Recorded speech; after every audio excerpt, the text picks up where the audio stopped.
Hello everyone, welcome back. So today again we are going to solve one of the very interesting and very simple problem statement, that is we have to calculate the pivot index. Now the given array whatever we have, right, first we will understand what is pivot index. So let's say you have given the value of array, that is it starts with 1, 7, 3, 6, 5 and 6. So pivot index is an index from where the summation of left elements and the summation of right elements will be same. For an example, in this case, the third position is the pivot index, where if we will do the summation of left elements, it is 11, and the right elements, that is also 11.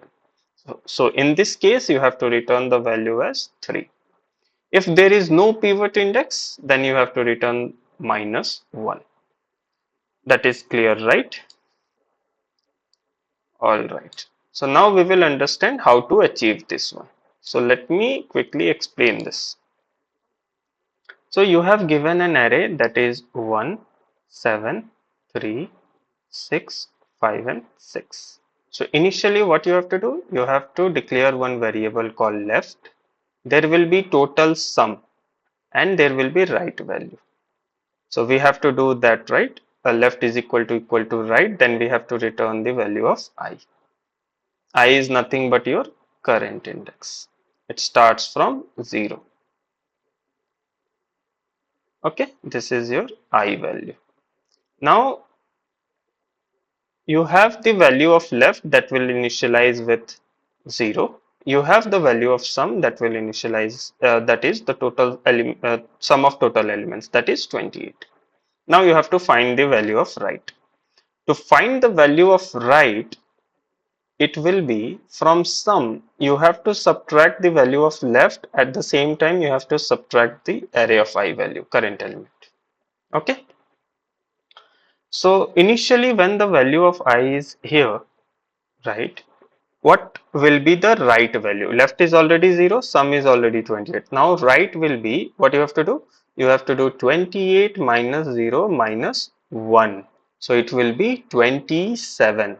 So the right value will be 27. Okay, so let me update it here. This is 27. Now what you have to do? You have to check whether left and right is equal. So in this case it is not equal. So what we will do? We will increment the value of I. So the value of I will become at 1. Now this left, right, because we have to compare left and right summation. So left also we have to increment. How we will increment? Whatever the value of array of I it is there, right, that we have to add. So in this case 0 plus 1, it will become 1.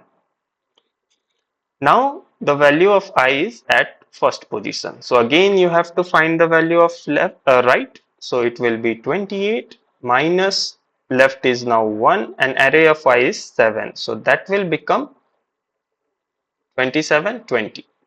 So this will become your 20. Okay. So the right value will update with the new value, that is 20. Okay. Again, what we have to do, we just have to compare whether left and right is equal. No, it's not equal. Then we have to just update the value of left, and that will be 1 plus this 7. It will become 8. Now the value of I will again get increment, and it will be at index 2. Now again what we have to do, we have to find the right element. So the sum of right. So sum is 28, left is 8 and array of I is 3. So what will happen? It is 28 minus 8 is 20 and then 3. It will be 17. So now the value of right is 17. So what we have to do here, we just have to update it here as 17. Okay. Again what we have to do, we have to check whether this left and right is same. No, it's not same. So we have to increment the value of I. At the same time we have to increment the value of left. So current value of left is 8 and the array of I is 3. So it will increment to 11. Now again we have to find this right value, right? So sum is 28 minus left is 11. So it will be 17 minus 6. So what will happen? The right value which we will get is 11 here. So now what we have to check? We have to check whether left and right is equal. Yes, it is equal. So what you have to do? You have to return this value of I, which is 3. The exactly same thing we are going to achieve through our Java code. So let me quickly share my IntelliJ IDEA and we'll write a code. So first we will create one method. So the method name will be, it will be static, it will return integer. The method name will be find pivot index and it will take integer as an array. As we discussed, first we have to find the left value and will initialize with 0. Left is nothing but your left sum. The sum, as of now we are at first position, we will start with first position. So the left value, the sum of left value will always be 0. The next step is we have to find the sum that we can easily do it using our stream API, and here we have a method called sum. This is your value. Now what you have to do, you have to iterate it. As we discussed, as we have to return the index, so we have to iterate this one.